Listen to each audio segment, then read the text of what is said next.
देख रहे हैं गुमान छत्तीसगढ़ न्यूज। छत्तीसगढ़ की हर छोटी से छोटी खबरों के लिए जुड़े हमारे गुमान छत्तीसगढ़ न्यूज से। न्यूज चैनल को सब्सक्राइब करना न भूलें। जिले के तीनों विधानसभा प्रत्याशियों ने रैली निकालकर नामांकन पत्र किया दाखिल। पामगढ़ विधानसभा से शेषराज हरवंश ने भरा नामांकन पत्र। चांपा जिले के तीनों विधानसभा के कांग्रेस प्रत्याशियों ने नामांकन रैली निकालकर नामांकन पत्र जमा किया।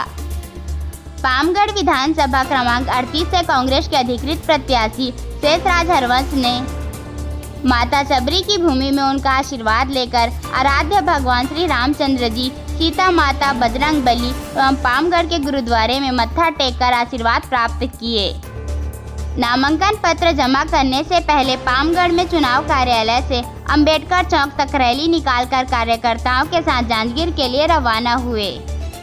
जिला मुख्यालय जांजगीर में गायत्री मंदिर नैला से कचहरी चौक तक जिले के तीनों विधानसभा क्षेत्र जांजगीर, चांपा, अकलतरा और पामगढ़ के अधिकृत प्रत्याशी राघवेंद्र कुमार सिंह, व्यास कश्यप और शेषराज हरवंश द्वारा संयुक्त रूप से जिले के सभी वरिष्ठ व प्रमुख नेताओं की उपस्थिति में नामांकन पत्र जमा करने के लिए बाजे गाजे के साथ भव्य रैली निकाला गया।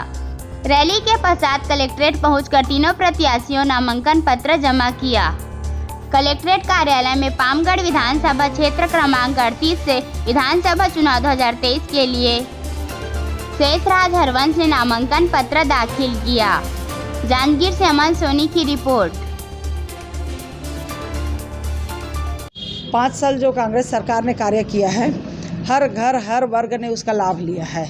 वो जनता इस चीज़ को याद रख रही कि फिर से हम कांग्रेस की सरकार को लाएंगे तो फिर से हमको लाभ मिलेगा। दूसरी सबसे बड़ी बात है, छत्तीसगढ़ किसानों का गढ़ है और भूपेश बघेल जी ने शक्ति में उस दिन उन्होंने ऐलान कर दिया है कि हमारी सरकार आती है तो फिर से कर्जा माफ़ करेंगे।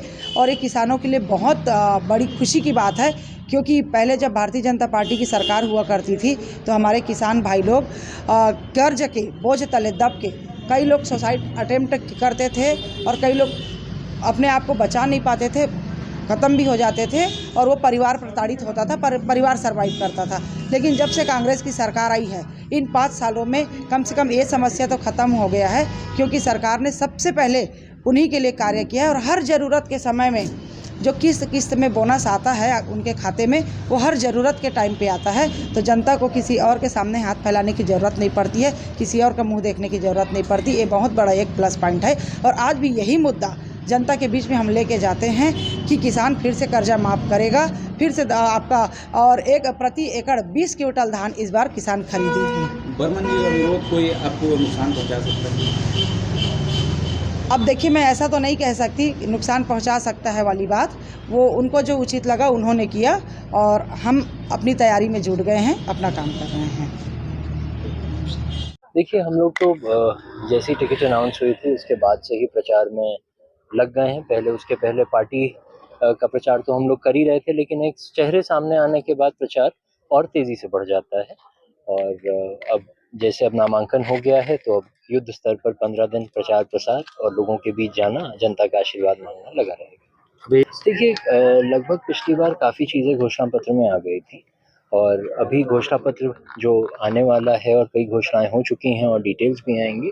तो घोषणा पत्र आप समझें, कांग्रेस हमेशा लोगों से पूछकर ही बनाती है, तो जैसी लोगों की मांग वैसा हमारा घोषणा पत्र। हर छोटी बड़ी खबरों के लिए हमारे गुमान छत्तीसगढ़ न्यूज को YouTube पर सब्सक्राइब करना न भूलें, क्योंकि हम आपको दिखाते हैं सिर्फ खबर नहीं, सच्चाई।